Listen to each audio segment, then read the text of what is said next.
Hello, good morning. I hope that you're all well and eager to start with the stitch tutorials for the online workshop.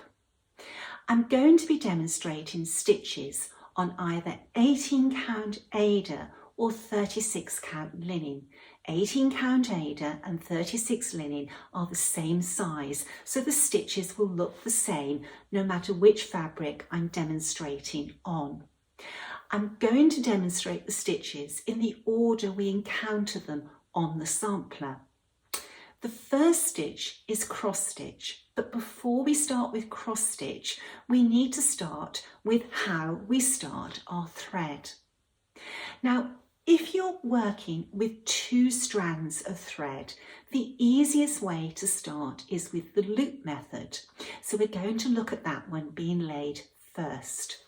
Now, if you have a skein of thread, this one is DMC, and with DMC, you don't stitch with the whole strand of thread. This thread is made up of various different strands, and we want to stitch with 2 of them. But because we're going to use the loop method, we don't pull 2 strands. We pull 1 strand that's double the length and we fold it in half, creating a loop at the end. So to pull some floss from the skein, you find the end, and there will be 2 ends, and I never know which is the right one to use. Sometimes it's hit and miss. The length of thread I like to stitch with is equivalent to my fingertips, from my fingertips to my elbow. So I'm going to find the end and I'm going to pull it out slowly. So that's my initial length, but because I want to double this thread, I'm going to pull that length of thread again and pull it slowly so it comes out smoothly and it doesn't create a knot. So that's my length of thread, and then I'm going to cut it off.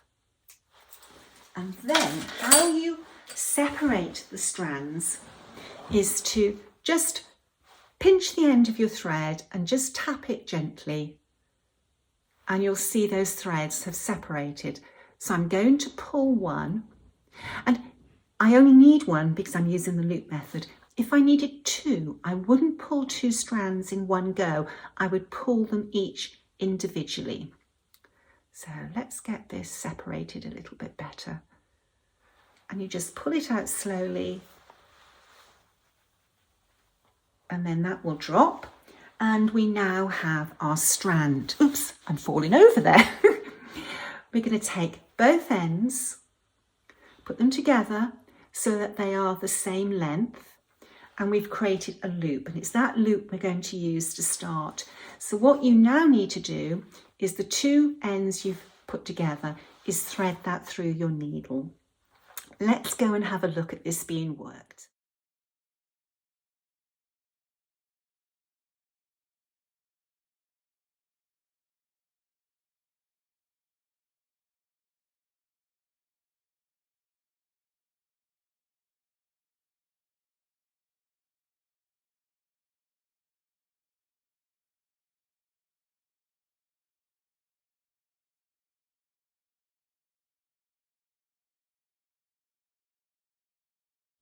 You've just seen me demonstrate the loop method worked on the front of my Aida.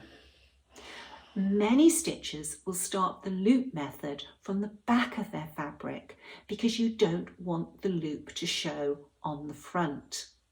However, if you noticed, I took my needle back down, and by gently pulling on it, that loop went down through the hole and is sitting on the back of my work and is not visible. If you work with a Lowry stand, to turn your work over involves releasing a clamp and then re-securing the clamp to work. Anything that cuts down on time is a good thing as long as it doesn't impair on the quality of your stitching. Let's now look at the loop method being demonstrated on linen. Now, when you work on linen, it's very important where you start. Linen is made up of a warp and weft thread. The warp thread is the vertical thread and the weft thread is the horizontal thread.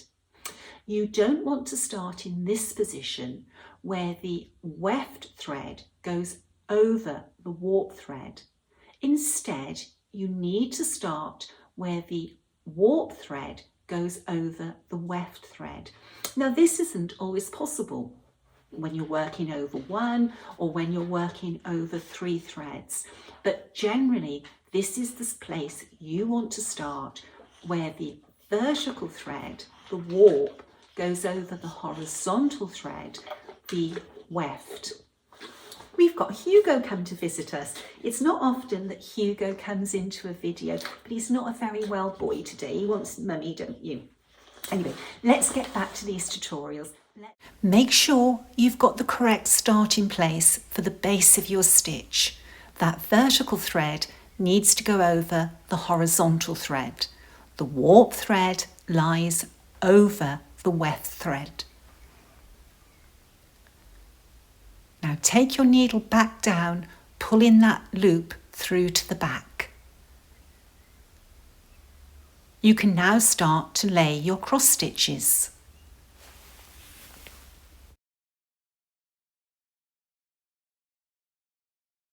Now we're going to start a thread by using the waist knot method.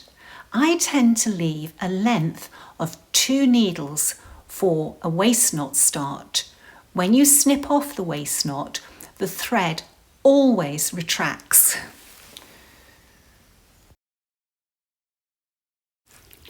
Lay a few cross stitches, maybe 4 or 5.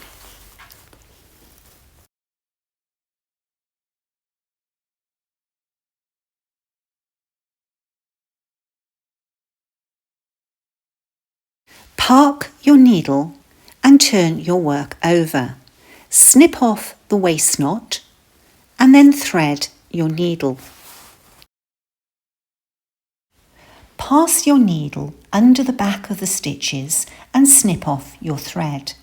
If you apply slight tension to the thread when snipping it off, it will retract under the base of the stitch and no tuft will be visible. The waist knot method of starting your thread wastes a lot of thread. In this little sampler, we have the alphabet stitched out in uppercase and lowercase, and the numbers 0 through to 9. And they're all worked in different colours. So we have to start 62 threads just to complete the alphabets and numbers in the sampler. If you waste, say, 1 inch or 1.5 inches working a waist knot, just on 1 inch, that's 62 inches of thread that you waste. However, you can work with a waist knot where you can reduce the waste. Let's have a look at this being worked. This time we're going to work the waist knot so that it lies under the centre of a row of stitches. To ensure it sits perfectly in the centre, we're going to anchor the stitch by bringing it up and over a warp thread. Now we will lay a handful of cross stitches. You could just hold the thread with your fingers, but by using this method, you can be certain that your cross stitches are being worked over your starting thread, securing it neatly and firmly into place.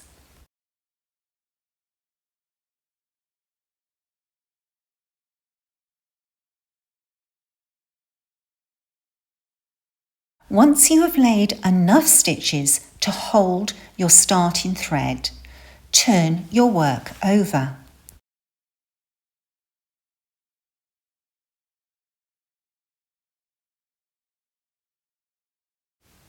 Apply slight tension to your starting thread and snip it off. Can you see a danger here?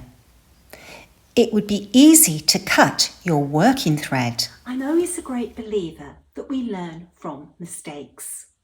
What I should have done was to park my working thread on the front of my fabric before I turned it over to snip off the starting thread. Now we're going to have a look at working a pin stitch start. First, you need to work out where you want the base of your cross stitch to be. Remember, you want it to be where the warp thread crosses over the weft thread. That is, the vertical thread passes over the horizontal thread. I am going to demonstrate a pin stitch laid in a horizontal orientation. My needle indicates the base of my cross stitch, the bottom left-hand corner. I am going to move my needle into the centre of the cross stitch I will eventually lay. I'm going to take my needle down the centre hole and I'm going to bring it up one thread to the left. I will pull my thread through, leaving a short tail.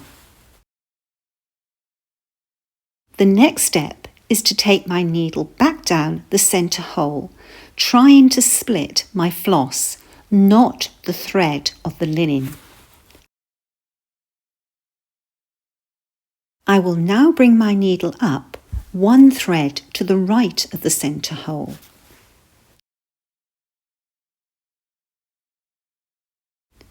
The last step is to take your needle back down the centre hole.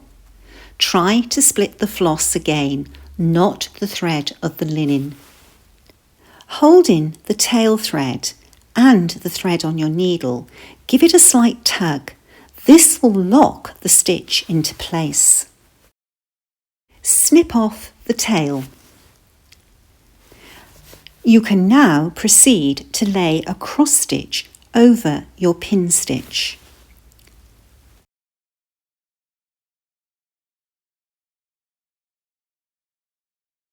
The pin stitch will not be visible. I'm going to work another pin stitch, this time laid on the diagonal. I follow exactly the same steps.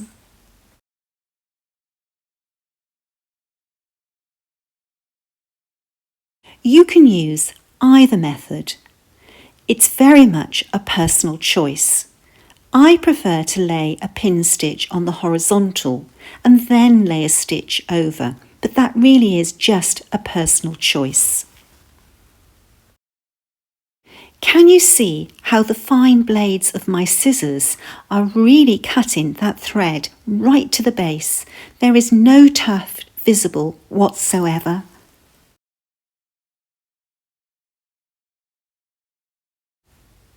I have never laid a pin stitch on Ada, but I'm going to try. I'm going to follow exactly the same methods.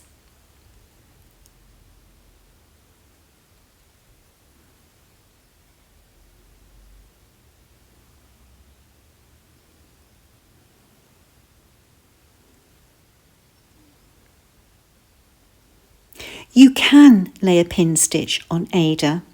It works equally as well as on linen. We've now looked at 3 different ways of starting your thread: a waist knot, a pin stitch and a loop start. The loop start wastes no thread whatsoever, but you can only use that method if you are stitching with 2 strands of floss. With the pin stitch, you waste hardly anything at all, and I have been laying a pin stitch for more years than I care to remember, and I have learned to judge it just right so that I can bring that end of my thread right up to the centre hole and it doesn't need to be snipped off. The waist knot method, when you lay your stitch off to the side, you do actually waste a lot of thread. You need to allow enough thread to thread your needle and have a little bit left over as it goes through the eye. Also, when you snip off the knot, your thread always contracts and goes shorter. So by the time you've buried that thread under the back of your stitches and cut it off, you've wasted quite a bit. If you used the waist knot method, where you lay the thread underneath under the centre of your stitches, and you can only do that if you're stitching in a straight line, whether it's vertically or horizontally, you waste less thread. Those are some methods. If you know of any more, leave a comment. We're all going to learn from each other. Now let us have a look at cross stitch. When you're working a non-reversible cross stitch, you have 2 legs to the stitch.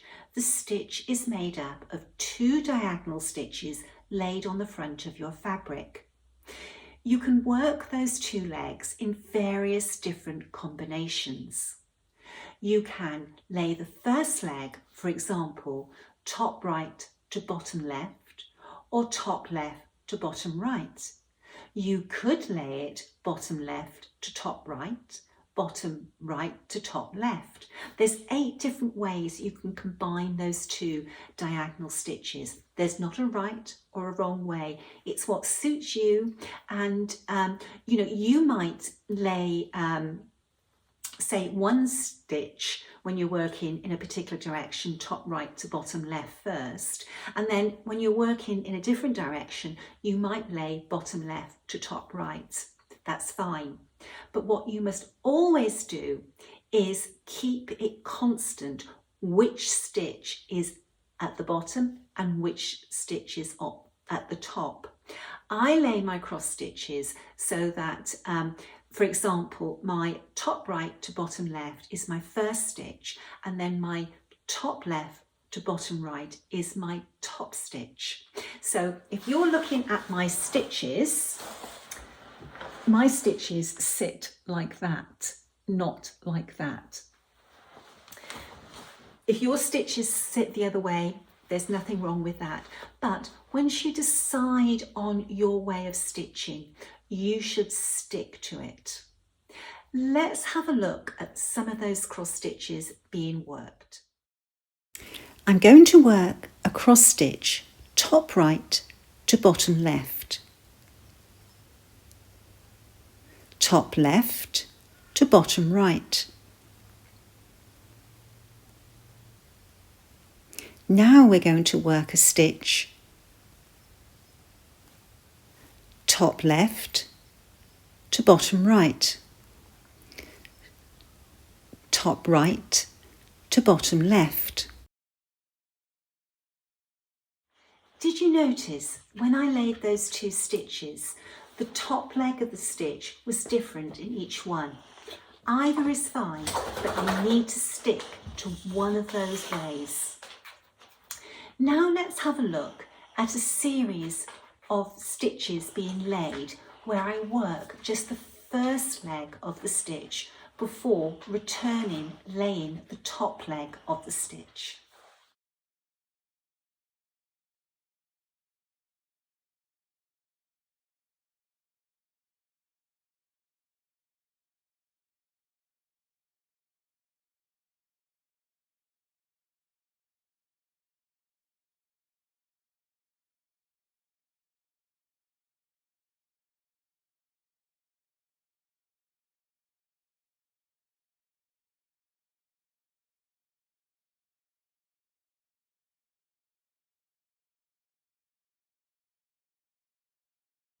Stitching this way can be very useful when you have solid blocks of colour to stitch.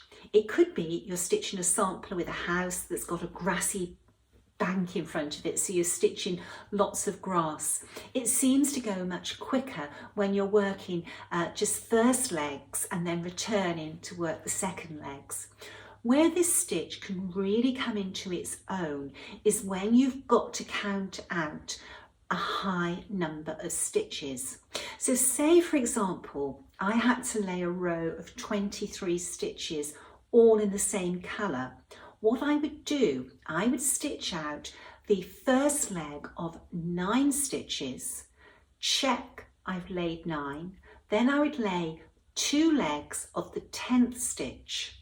and then I would work the 11th to the 19th stitch with one leg. The 20th stitch I would lay with two legs after checking I had laid the correct number 11 to 19. Then I would lay another 2 stitches with one leg, and then my 23rd stitch, because that's the number I have to stitch out, I would lay as a full cross stitch, and then I would work my way back, laying the second leg of the 22nd, the 1st, the 19th, the 18th. When I get to the 10th, that's already been laid as 2 cross stitches. So I would then lay the second leg on the 9th stitch all the way back to the first stitch. That's a good way of stitching where you want to be accurate with the number of stitches, and it's far easier to do cross checks as you're working along. Now we need to look about finishing your thread. I know I have a video on my Flosstube channel that shows how to finish with a pin stitch, but to be quite honest with you, I'm not a big lover of finishing with a pin stitch when I'm cross stitching. I much prefer to bury the end of my thread.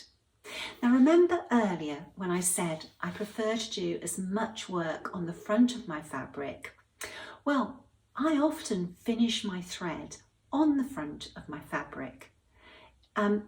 If you have the correct coverage with your thread, you will not see a thread finished on the front of your work.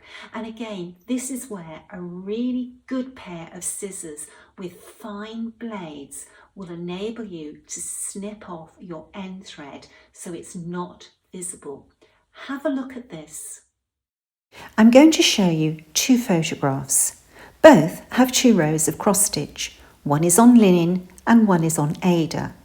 All the rows have been finished with the thread buried under the cross stitches on the front of the fabric.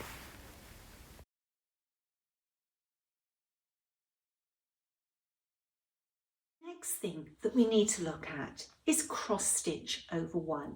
There is no cross stitch over 1 in this little sampler, but it's important that we look at it. If you stitch reproduction samplers, cross stitch over 1 is an integral part of samplers from the 16th, 17th and 1800s. I think that a lot of us psych ourselves out about cross stitch over 1 because we've heard other people saying they dislike working it. It is no different to working cross stitch over 2. I can give you some tips to make cross stitch over 1 so much more enjoyable. When I first started to stitch and I attempted cross stitch over 1, I didn't like how my stitches sat. They were all squished in, and when I got more experience, I realised that when I was working cross stitch over 1, I had to use a finer thread, because the normal thread I was using for cross stitch over 2 was too thick to put into that small space. The other thing with cross stitch over 1 is you need to be able to see the holes. And if you stop and think about it, if you can see the holes to stitch cross stitch over 2, it's the same holes you're looking at. So there should be no reason why you cannot see those holes. Don't psych yourself out. What I've done, I've stitched out some examples. The green cross stitch over 1 is soie d'Alger on 36 count linen. The red is soie 103, which is a finer thread, and the pink is soie Saphine, which is a very fine thread. Now, when I look at these 3 rows, I personally think that the red, the soie 103, looks the best on 36 count. But if I was stitching on 40 count, I may prefer the Saphine, and I definitely prefer the Saphine for cross stitch over 1 on 46 and 56 count. The soie d'Alger on 36 count is too thick, and you will have the same problem with DMC as well. The thread is too thick to fit 2 stitches into that very small space. So my first tip is change to a finer thread. My second tip is that when you cross stitch over one, you have to be very, very careful that your stitch doesn't slip between the weft and the warp thread. Where the weft and the warp thread meet, there is nothing, they're not stuck together, they're just woven together, so a thread can slip underneath them. And for that reason, when I lay cross stitch over one, I always work backwards. So whilst I am travelling forward with my stitches, I am laying them backwards. Have a look and see me laying the stitches.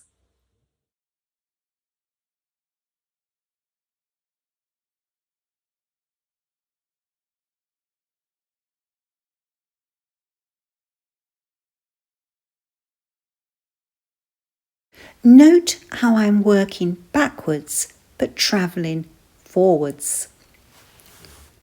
This will prevent your stitches slipping under the weft and the warp thread.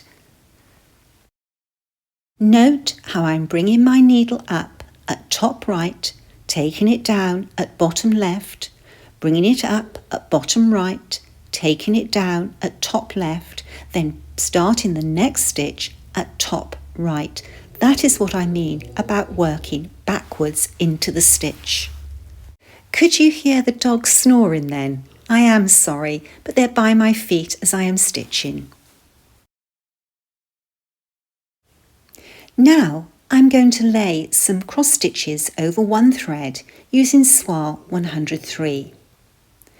Can you see how they are sitting so much nicer in the space? They're not pushing against the linen threads either side of the stitch.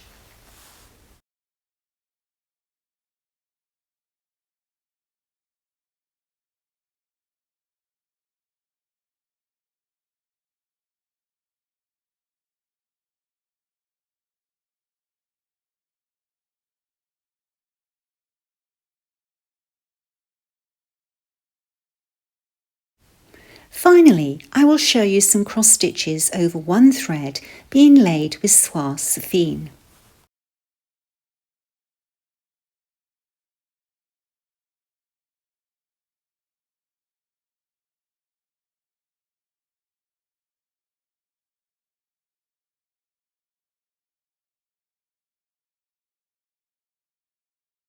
I must apologise for the state of my hands.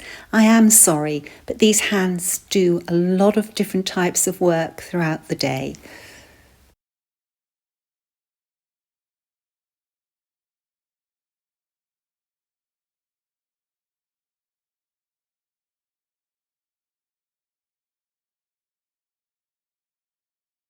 We can't have a tutorial about cross stitch without having a quick look at reversible cross stitch. There is no reversible cross stitch in this little sampler, but this is an opportunity to show you how easy reversible cross stitch is to work. When you know how to do something and you understand the reasons for each leg of the stitch, it becomes easy to do, and it's a skill that's worth mastering. Think about embroidering napkins and handkerchiefs reversibly. They would look so beautiful, for your own use, plus to give them as gifts.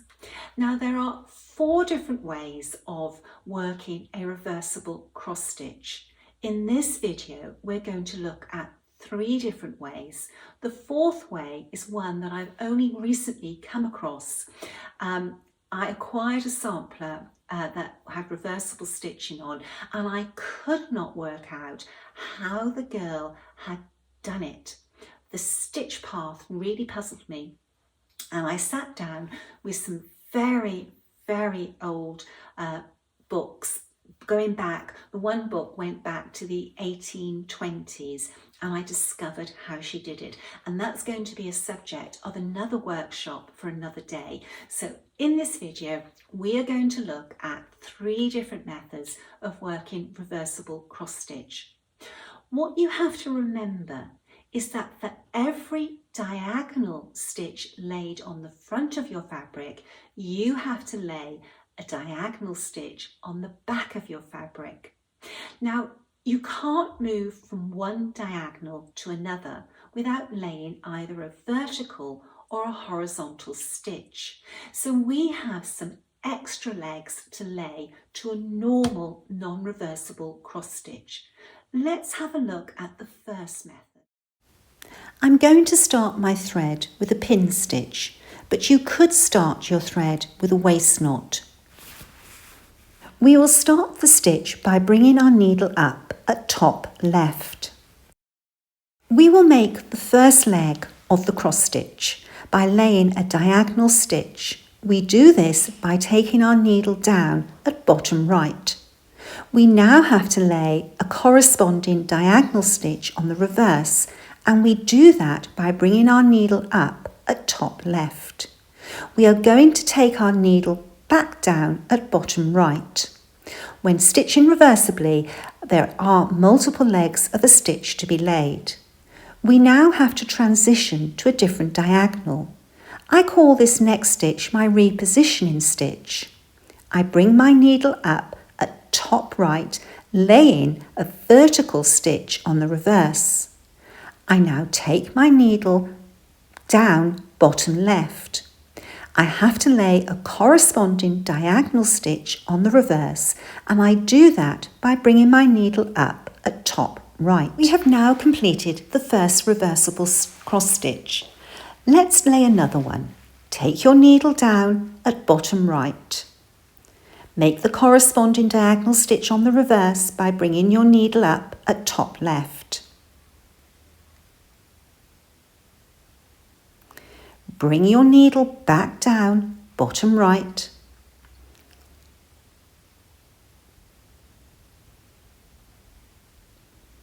Reposition by bringing your needle back up at top right.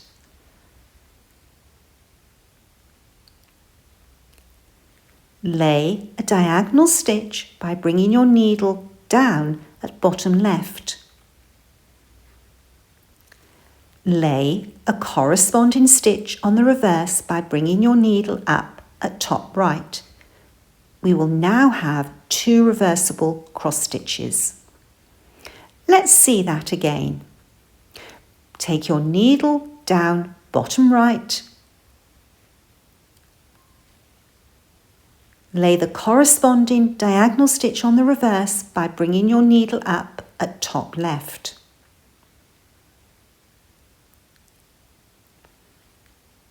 Lay another diagonal stitch by taking your needle down bottom right. Reposition by bringing your needle up at top right.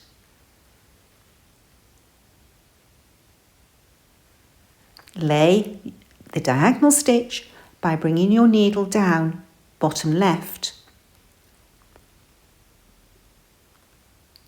Lay the corresponding diagonal stitch on the back by bringing your needle up at top right.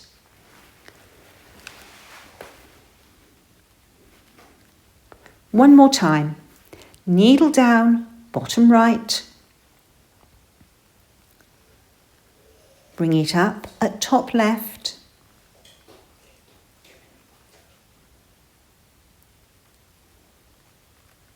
Back down at bottom right.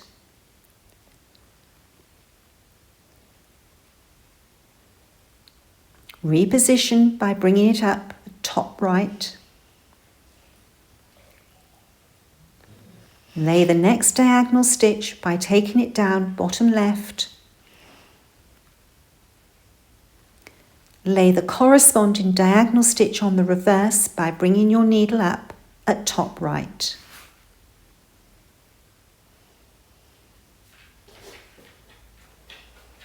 Can you remember the stitch path without me saying it?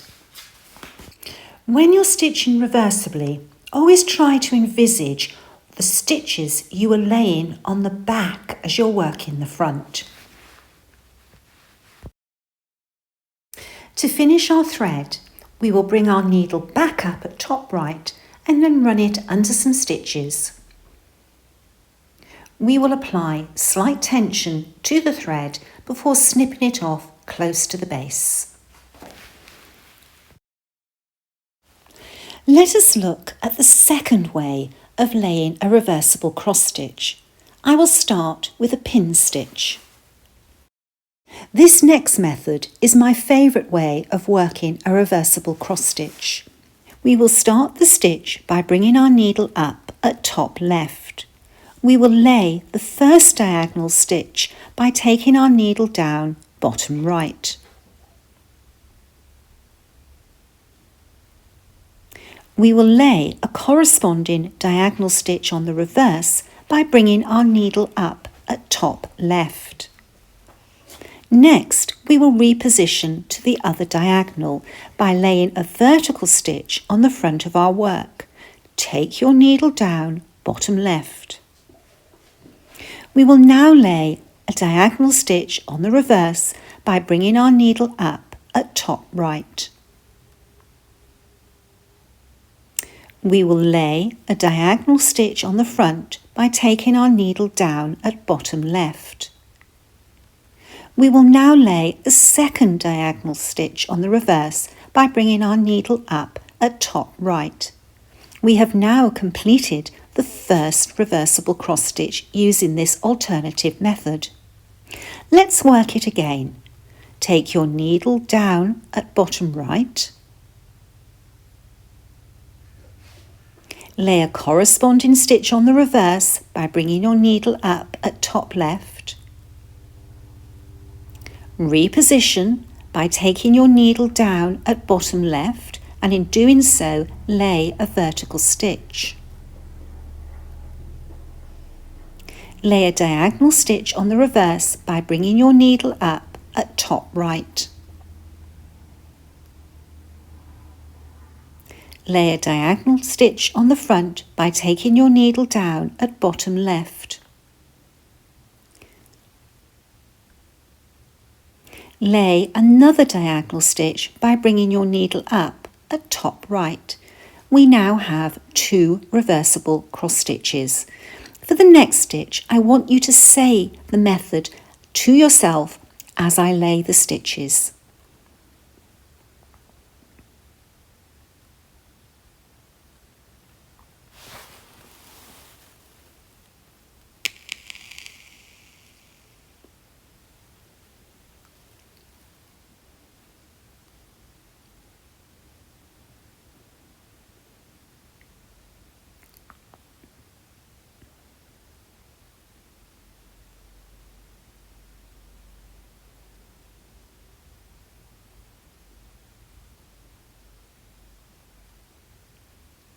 We now have 3 reversible cross stitches laid.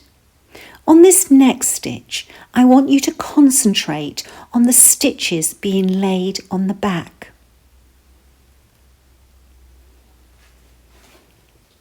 The stitch being worked on the back now is a diagonal stitch.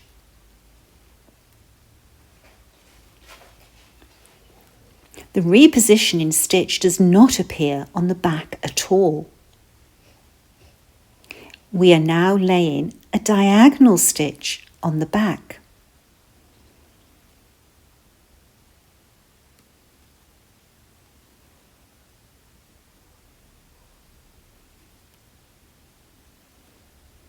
We are now going to lay a second diagonal stitch on the back. We have 4 reversible cross stitches now. And for the last stitch, I'll repeat the stitch path. You take your needle down at bottom right, you bring it up at top left,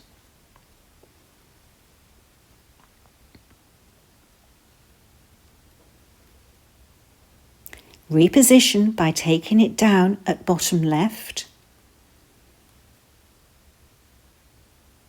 Lay a diagonal stitch on the reverse by bringing it up at top right. Lay a diagonal stitch on the front by taking it down at bottom left.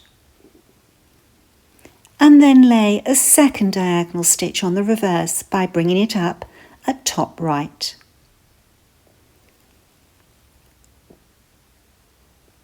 We're going to end our thread by burying it under the front.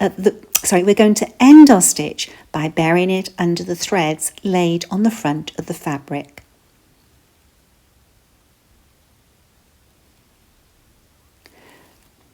When snipping off this thread, remember to apply slight tension, and when you snip the thread off, it will retract and the end will sit under the cross stitches.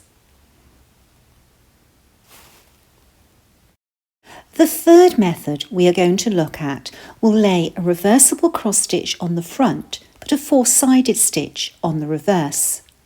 We cannot use a pin stitch to start this stitch. Instead, we will use a waist knot, but we won't take our needle down through the fabric, we will bring it up through the fabric. The first stitch we're going to lay is actually going to be on the reverse of our fabric. So what we're going to do is take our needle down at bottom left. All the stitches on the reverse are either laid horizontally or vertically, and on the front they are laid diagonally. So there's our stitch going down at bottom left. We're going to bring it up at top left,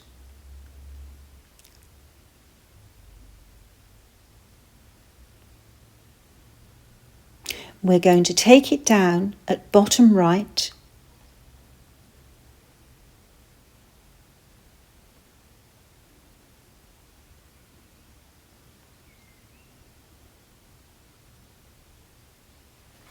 we're going to bring it up at top right,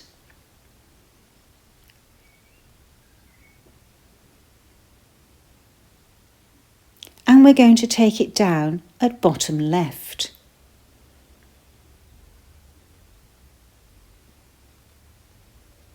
We're going to bring it up at bottom right, and we're going to lay a second diagonal stitch on the front.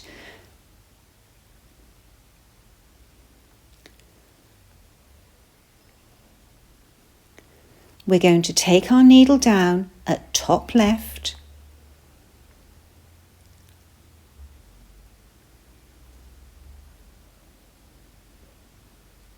and we're going to bring it up at top right. We have now completed the first stitch. Let's run through that stitch path again. We're going to take our needle down at bottom right,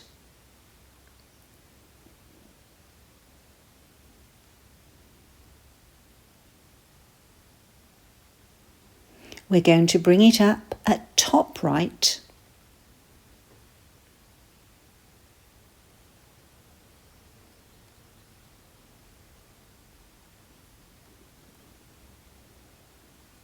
we're going to take the needle down at bottom left,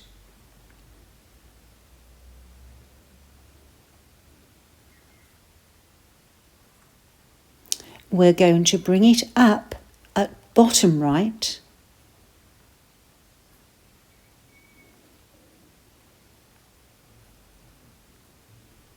we're going to take it down at top left and finish the stitch by bringing it up at top right.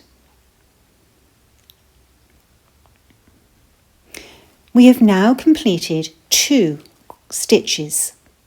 On the third stitch, I'm going to call out what we're doing on the back, not the front.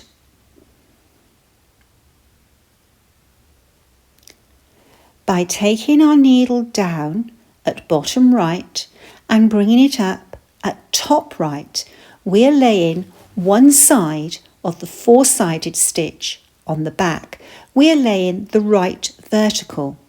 Remember, the left vertical was laid when we made the previous stitch. By taking our needle down at bottom left and bringing it up at bottom right, we are laying a horizontal stitch on the back, and this is the bottom of the four-sided stitch. By taking our needle down at top left and bringing it back up at top right, we are laying the final stitch of the four-sided stitch on the reverse. On this next stitch, I want you to say the stitch path to yourself.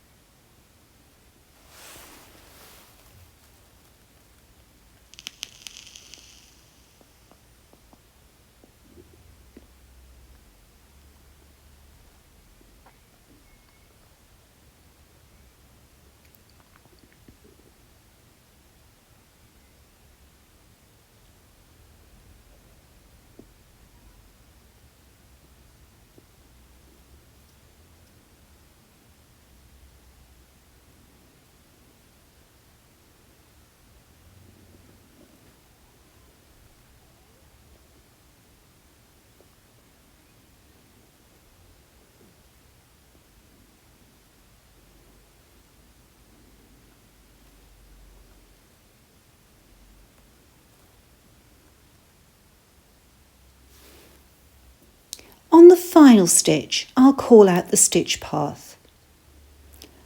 A diagonal stitch on the front by bringing your needle down at bottom right. A vertical stitch on the reverse by bringing your needle up at top right. That vertical stitch is your right hand side of your four-sided stitch. Take your needle down bottom left. Bring it up at bottom right. That horizontal stitch on the back of your work is the bottom of your four-sided stitch. Take your needle down at bottom left, and when you bring your needle back up at top right, you've laid the top horizontal stitch of your four-sided stitch.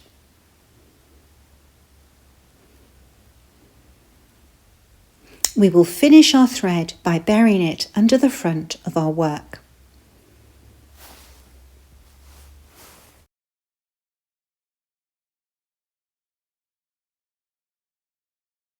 Remember to apply slight tension to your thread as you snip it off so that it retracts under the stitches.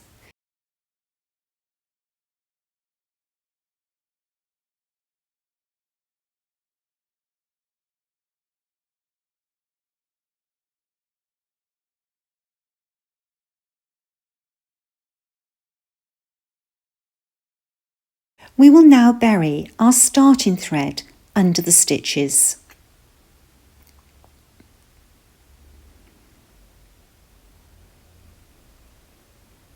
We have 3 rows of very neatly worked reversible cross stitch. Let's have a look at the back. We have 2 rows of cross stitches on the back and 1 row of 4-sided stitch. We've now come to the end of this weekend's tutorial. We have looked at 3 different methods of starting your thread. We've looked at ending your thread. We've looked at cross stitch over 2 and over 1 thread. And we've looked at 3 different methods of reversible cross stitch. If you have any tips or advice to throw into the pot, please put comments on this video. We all learn from each other. Now, in this little sampler, there is quite a bit of cross stitching because we have the cross stitching around the edge and we have lots of alphabets and some numbers to stitch out. You don't need to do that all this week. You can if you want, but maybe if you just aim to stitch out these, because next week we're going to be looking at running stitch. So having these cross stitches in will give you your starting position. Now, This video is probably the longest video we're going to have in this series of tutorials. But I do want to get in as many stitches as we can each week. So although this little sampler only has single running stitch, I do want to look at double running stitch next week as well. And also with running stitch, I want to look at how that stitch is the basis of so many other stitches. So we'll look at some stitches that feed off running stitch and double running stitch. I hope you've enjoyed it. It does seem to be very long, and my throat has got very dry, so my husband made me a cup of tea, and I must admit that cup of tea was very welcome whilst I was making this video. Thank you for listening. I hope that you take just a little something away with you from this tutorial. I must say that, and I always say this at every workshop, I'm not a qualified teacher. I haven't undertaken courses at the Royal School of Needlework. What I'm showing you is what I've learned through years of stitching. My way might not be the recognised way, but that's the way that I am showing you. There are many different ways of stitching. It's all the right way for you is what works for you, but it's good to look at different ways. Okay, right. Until next weekend, stay well, stay safe. Bye-bye.